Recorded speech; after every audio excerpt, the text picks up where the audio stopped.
Hello guys, pag-usapan lang natin ang breaking news. Ayon kasi sa bali-balita, nakakaloka. Catherine Bernardo hindi pa rin umaamin kahit nauli mo na at may ebidensya.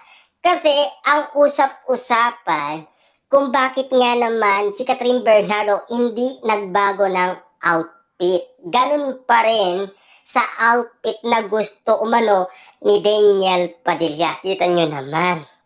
Sumusunod pa rin si Catherine Bernardo kay Daniel Padilla. Unti-unting nagkakaroon ng ebidensya ang maraming tao. Kita niyo naman ha, Catherine Bernardo hindi pa rin umahamin kahit nauli na. Kahit meron ng ebidensya, pero within action siya nagpaparamdam kay Daniel Padilla na alam niyo naman siguro, ganun pa rin si Daniel Padilla sa kanyang mga outfit. Diba? Same sila ni Catherine Bernardo. Hindi pa rin nila nakakalimutan ang isa't isa. Siyempre, more than 11 years. Makakalimutan nila ang mga nakasanayan nilang dalawa. Na alam niyo naman siguro kung papaano sila nagmahalan.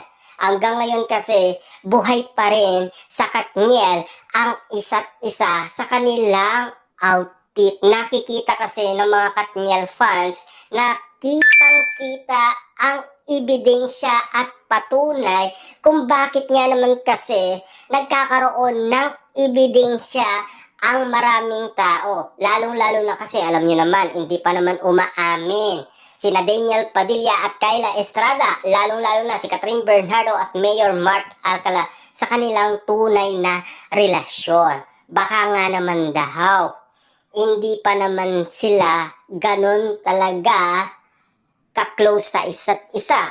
Or, ginagamit lang ang ganitong sitwasyon para nga naman kasi at least kung sakali man magkabalikan sina Daniel Padilla at Catherine Bernardo, mas pagkakaguluhan sila, diba? Siyempre magandang pasabog yun. Ika nga ng bali-balita noon.